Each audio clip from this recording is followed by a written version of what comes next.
Hey everybody, it's Denny with Why Is This True? And I'm in the front of the house today. We're back to the usual February weather patterns. It's much cooler, partly cloudy, more typical for February out here. No leaves on the tree. That's a persimmon tree, by the way. So anyway, the dust has settled after the Lightworker Healing Protocol workshop. We took Carl back to the airport on Monday, and his flight was canceled, so we had to leave early to get him down to San Francisco airport for a different flight. So he went to hey Alan, so he went to LA, then he flew from LA back to Chicago. So anyway, it was a whirlwind. It's like he was here and gone, and very busy. Just the whole time was just plugged up with meetings and appointments and dinners, and him trying to get ready for the class, and us getting set up at the venue, and so it was a whirlwind. But it was really nice to have him here and finally meet him in person.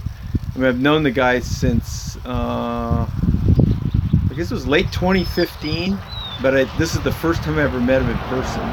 So it was a joy, and anyway, I hope we can do it again. We probably won't, but yeah, I have a feeling if I see him again, it'll be because I flew out to Chicago, or somehow he might do a larger venue at some point, maybe on the East Coast.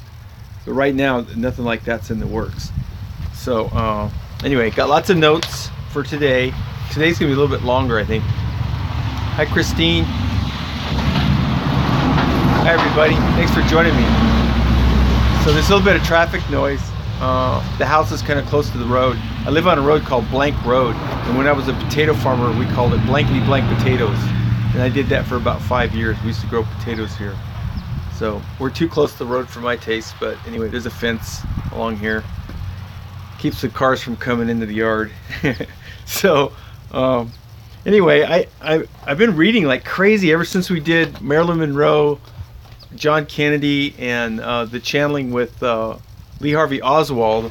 I realized how little I knew about the whole Kennedy assassination thing and about his presidency and his life. So I watched some very interesting documentaries on YouTube, and then I got a hold of some books that I got used, and this is the one I'm just about ready to finish. I just have a couple more pages to read, and then before I go on to the next Kennedy book, I'm actually going to read this book, which is from our class. This is the 150-page manual that Carl prepared for our class, and it's the Lightworker Protocol: Spirit Removal and Rescue, Energetic Rebalancing, Karmic Repair, and Distance Healing. So this is the revised version of the course manual. It's 150 pages long, and very important to read that before you try to do the protocols. So I just sent out the MP3 files. That's the audio portion for doing the protocols. So there's one for clearing for humans, for people, for animals. There's, I think, a group clearing, a location, and also location. Yeah, I think that's it. There's 4 of them. So people, group, location, animal. And we did animal clearing too. So we had a very interesting testimonial about that. I'll get to it later. I'm actually going to do a video on it. And here's this is what the certificate looks like after you take the class. So we had 32 people at the class. A lot of them I knew, which is kind of nice. And then we had some from Margaret runs History's Mystery School. She had some first. We had a group of students there. Questions, and it was good. It was a great course. It's actually a course that's designed, I think, for 3 8-hour days, like 24 hours. But the way the venue was set up, we had to crunch it into about 19 and a half hours. And I think that was the biggest complaint, is that there was a sense of being rushed. But otherwise, I think we got a lot of good response. I actually posted. We did a survey at the end of the class, so we had really, I think the average, on a 1 to 10 scale, I think the average was 9.3. So that's pretty good. So who else is here? Hey everybody. Hey Bill. Good to see you guys. Okay, So anyway, yeah. So I'm just about done with this one. That's very good. That's by Fletcher Prouty, and this is kind of like the companion book to Oliver Stone's book, Oliver Stone's movie JFK. This is outstanding. This is so good. I learned so much reading this book. And he also wrote this one, which is not directly related to the Kennedy thing, but it's called The Secret Team. And this is a book written back in the late 70s. It was actually went through 3 printings and then just like disappeared. You couldn't get it for a long, long time. I think it was almost 20 years. Well, not 20 years, over 10 years. And then in the early 90s, he went back on the speaker circuit and did some interviews, and then the book was available again. So this is not the original version. This is the one that I think was published in the early 90s. But this is also Fletcher Prouty. It's called The Secret Team. It's about the CIA. And this is a guy who speaks from experience. So I was really happy to read that first book by him, JFK. And then the other one, this Ilana Freeland, who's speaking in Santa Cruz tonight, by the way, which is not too far from where I live. It's about a 3-hour drive, I guess.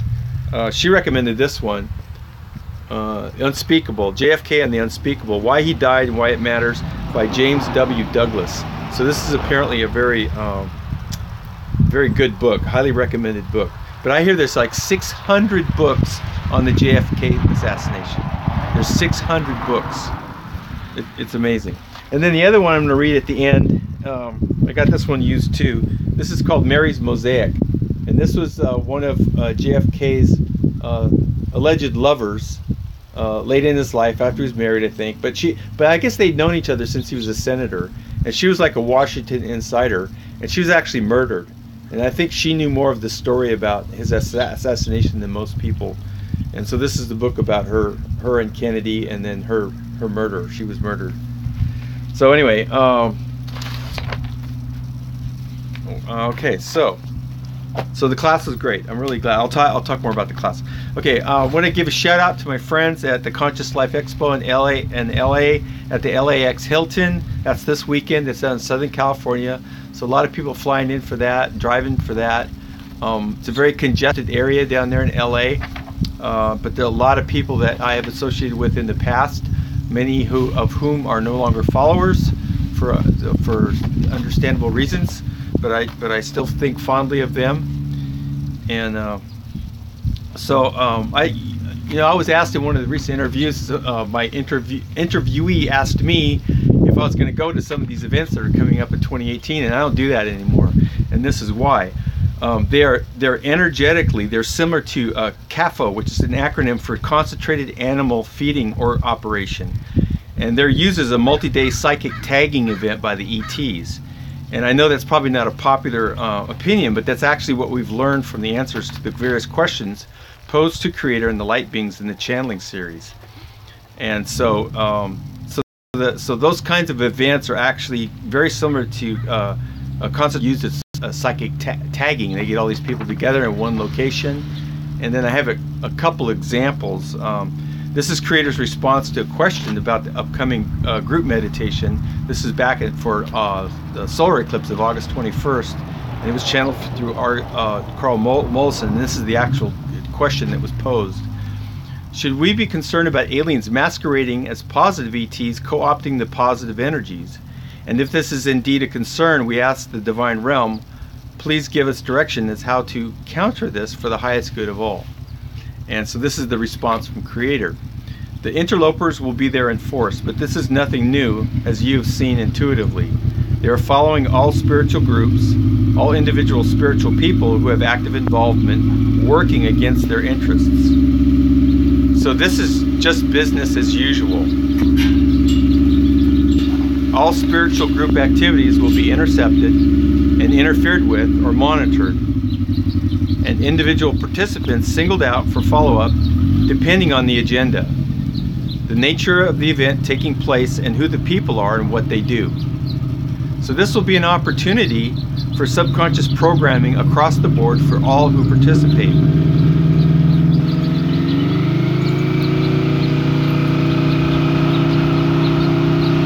I have a tenant with an unruly motorcycle.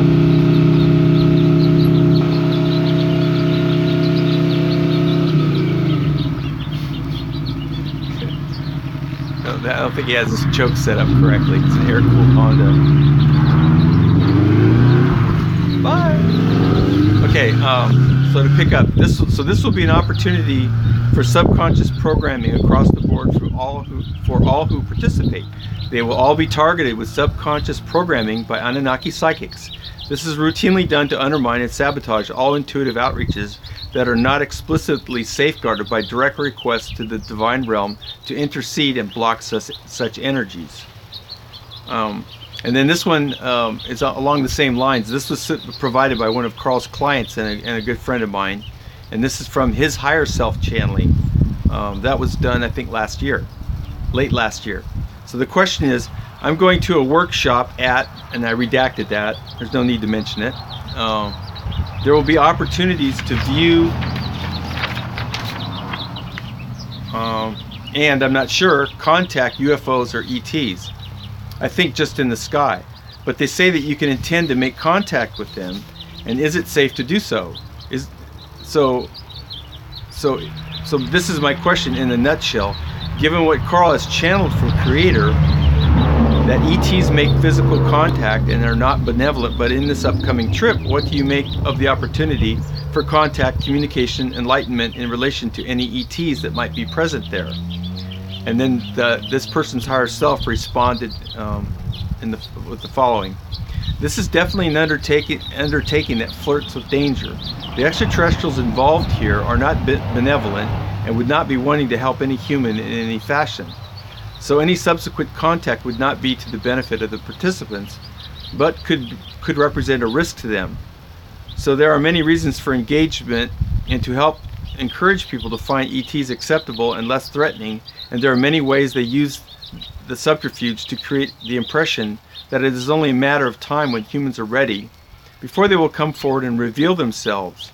And then there will be many benefits and great joyous celebration to elevate humanity and begin sharing with them the fruit of their learning and experience, many technological wonders and so forth. The appearance of more extraterrestrials in an event of this kind cannot be a great breakthrough to save humanity. It will only be a futile exercise disguised as entertainment, or risk making a connection that could have repercussions of a long-term nature by establishing an exposure and the greater mind control to revisit you later and begin to reshape your experience and perhaps use you as pawns for some darker purpose, or certainly to commandeer your thinking and make you more complacent and more exploitable to keep you sidelined and render you harmless to them. This is the usual goal of such encounters. So I just thought I would offer those two channelings, if you will, about this subject, about the parallels to CAFO and the whole tagging operation, which is probably a short way of saying the same thing. But I know that there's a few folks there at the Conscious Life Expo that are probably quite adept at providing protections for themselves, but they're likely the exception and not the rule. Unfortunately, very few people in the Lightworker and Disclosure communities are actively pursuing a partnership with the Divine Realm. That's slowly changing. If you can, please pray for their protection, and I'll do the same. Okay.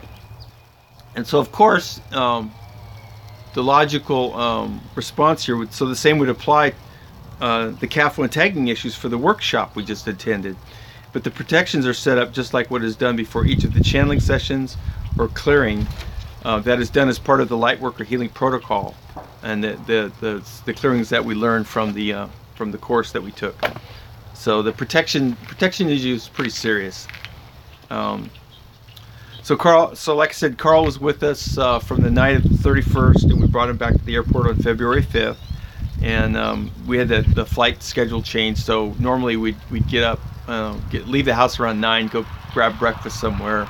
I'm more of the morning person. Jennifer gets up late. I don't think he gets up early typically. But we had to cancel that and get back down to the airport on Monday the 5th. And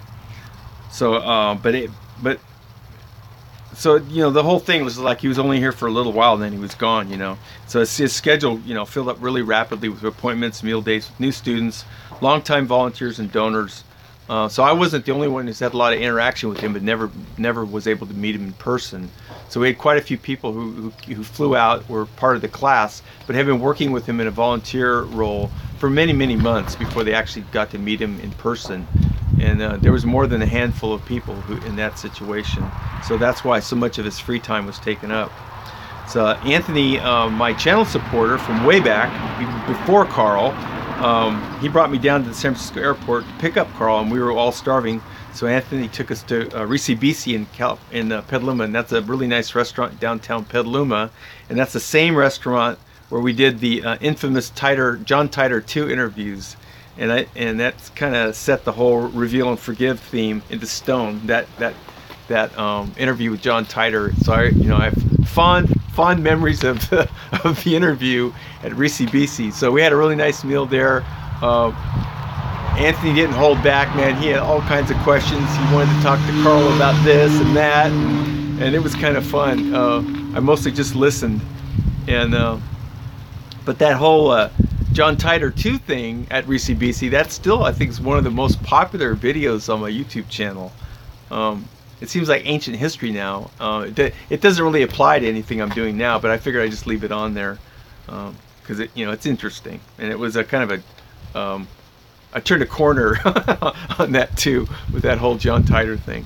So anyway, so the other thing, Carl was not ready with some parts of the workshop, so he was up late, and I think the night that he was up really late was Friday night. So he stayed at this house with me. We have a little room with a bathroom that we rent out from time to time, and he got to stay there. And then him and Carl and my wife hit it off really big, because they both dog lovers. She trains border collies for agility competition. So we have Troy and Kaylin here. Kaylin's the younger of the two dogs, and so there was a great friendship formed between Carl and these two dogs. So that was kind of nice. I think he really enjoyed that. And so the other thing I want to say briefly is that our core group of managers for Get Wisdom, including Carl, Brian, and myself, we're the owners, is an even split. There's 3 women and 3 men, and we meet on Skype every week, and we discuss what needs to get done to get the website set up. And among our transcribers and translators, all over 2/3 of them are women. So we're trying to keep a balance, and we're checking with Creator often to make sure we're on track. And the idea here is that we want to avoid this thing just being dominated by 3 old white guys, which is a fair critique of what's going on here with not only with me and Carl, but on WIT, on Why Is This True, but also on the Get Wisdom website. So we're trying to build a big tent, so to speak, and not exclude anyone. And that's so it goes to younger people of other races, and especially people who don't speak English. That's why I'm always begging for translators. So I want to read this too. This is kind of important. This is the mission statement for Get Wisdom, and it was provided. It was actually in answer to us asking for a mission statement for Get Wisdom. The Get Wisdom project is a divine manifestation to reawaken in the minds and hearts of humans across the planet to the reality of a divine partner, ready and willing to help their lives in many ways at all times, and to bring love to them and to all they wish to be reached by divine love in service to human betterment. This mission requires human participation, and the goal of the enterprise is to cultivate and refine tools for those participants to maximize overall success and benefit to the outcome. So that's our mission statement, and I love mission statements ever since I learned about them. They're such a good way of answering that question, why am I doing this? And kind of, if you get off kind of like in some peripheral area and you're kind of losing your way, if you have a good mission statement, you can always go back to it and read it, and you go, oh, okay, that's why I'm doing this, and you can kind of get your priorities straight. It's been very helpful to me. Okay, so what else is going on here? So since we finished the workshop, which is kind of quieted down around Tuesday or so, I've just been trying to get caught up on all the things that I wasn't able to do during those 4 or 5 days, and so we have quite a list of activities to get caught up on, and so the front burner issues are getting the Get Wisdom website up. So I guess we have about 2 months 2 months left to get everything in order, and there's still so much to do. We're going to start and hopefully finish the online version of the Lightworker Heating Protocol workshop. We hired a video business to do a 2-camera shoot of the workshop, and I got the raw video footage last night, checked some of it out, made a short sample video, sent it off to Carl. I haven't heard back from Carl yet, because he's been real busy too. He had to put off all his healing sessions, reschedule everything, so he kind of added another week's delay to everything that he was working on. So I think for the most part we got some pretty good footage. We're obviously going to be supplementing a lot of that with other video clips, text, and the slides that he used for the presentation in the course itself. A lot of those are in the book, but some of them aren't. So we're also going to be continuing with the weekly channeling video series with Carl. Tuesday, 2 days from today, we're going to do Charles Manson, and then I posted in a couple places the schedule of going out, I think, till June, and I think we're gonna change a couple of them in honor of Black History Month. So we've got a couple in the hopper. One that we need to check on with Creator to see if it's okay if we actually do a light being channeling with this person, and check that if they're even in the light. So we're gonna check on that, and then I'm gonna probably change a couple of the names in there for February in honor of Black History Month, and so we'll see how that goes. So we're gonna continue with those. We're gonna have every week, and then I think the first week of March we're gonna do 2. We're gonna do a channeling interview, and then we're gonna do viewer questions for Creator the first week of March. That's kind of backlogging now. I think we're up to 3.5, maybe 4 pages of questions for Creator. So I have to get the rest of the MP3 files from Why Is This True up to the new Get Wisdom site, and then the other thing we're doing is we're trying to finalize establishing the level features and benefits for the paid versus the non-paid membership on Get Wisdom. So we have what they call partnership members and then dedicated members on the site. So the dedicated members is the paid, is where you pay every month, and then the participant level you just have to register.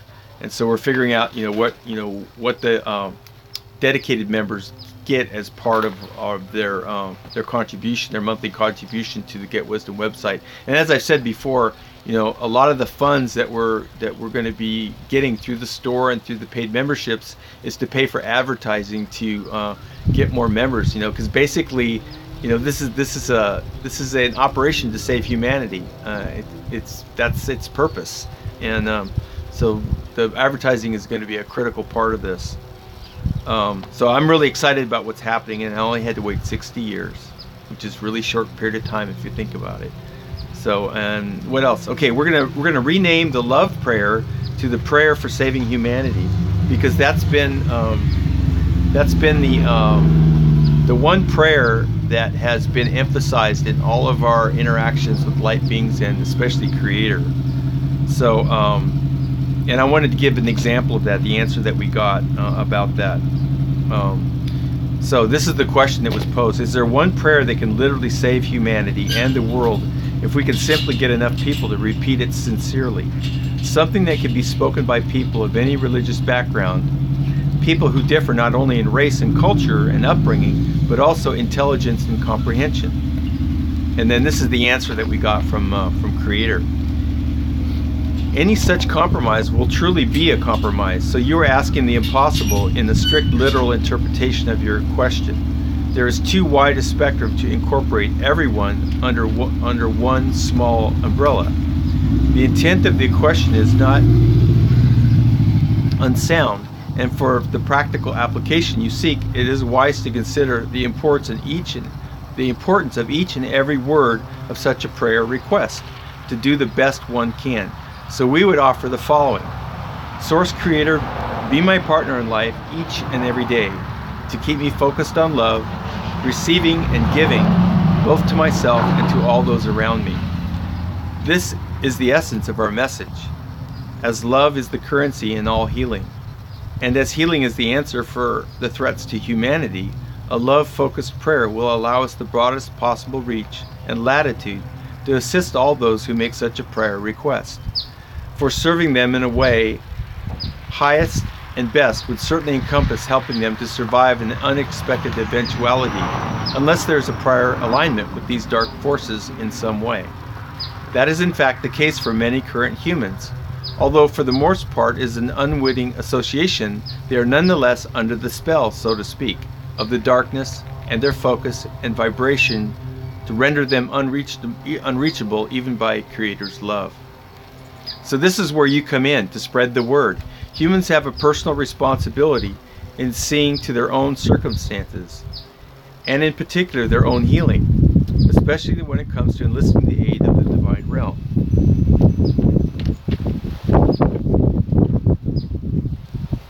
So they are truly ready to interact with us with the requisite belief quotient, not just the right words. It's starting to get windy out here, as that will be the greatest impediment. Second to that is a limitation inherent within their inner negativity towards themselves.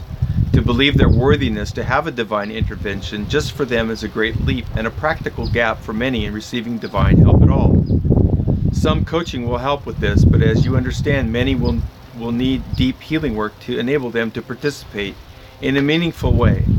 That cannot be addressed through a simple broad prayer request outreach or teaching outreach, but the more people who make the attempt, the further the gains will be made in the shift in consciousness. And even those functionally not ready can begin a process of healing to head in the right direction, and that may pay off in the future. So that points us back to the Lightworker healing protocol. So the healing is very, very much needed. The prayers are very much needed, and the protocol is very much needed.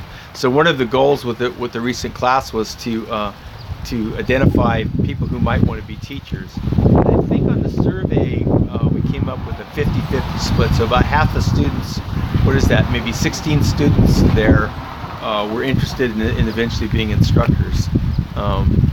So that was good news. So hopefully they'll pursue this and become instructors at some point. Okay, so I'm going to wrap this up. This has been kind of long. How much time we got? Get this in this. Oh yeah, it's almost 30 minutes. Okay, so we still need volunteers, and we especially need translators. That's probably our greatest need right now. There's so much material to translate that we need to start now to get even some of the smaller, shorter, and more important stuff done, like the prayers. We need the prayers translated. We need the mission statement translated, and there's some other shorter articles and pieces that we could translate, like the short videos, like the prayers, the mission statement, and all of the video shorts that we have on WIT and that will be transferred over to Why Is This True have already been translated into Spanish thanks to Gil down in Mexico.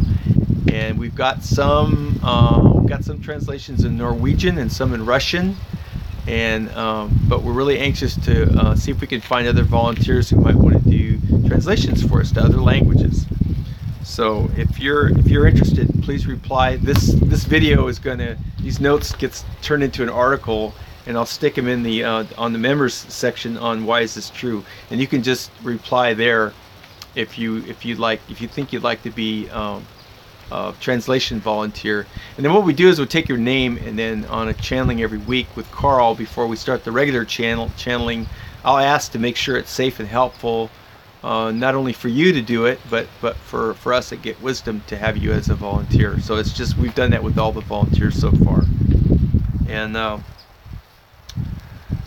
would like to thank the following folks who donated to me and to Why Is This True. It's a real critical time for us right now because we're kind of in this transition phase, so I haven't been able to keep up on a lot of my regular interviews, so traffic's gone down and whatnot.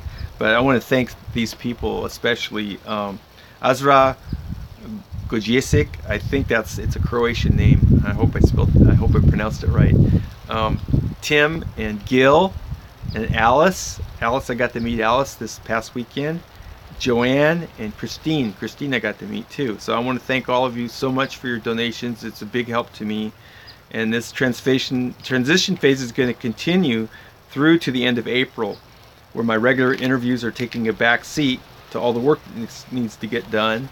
And so there'll be less traffic on the YouTube channel, less traffic, and YouTube's still not monetized. I'm not monetizing YouTube, and everything on Why Is This True is free. There's no paid content there.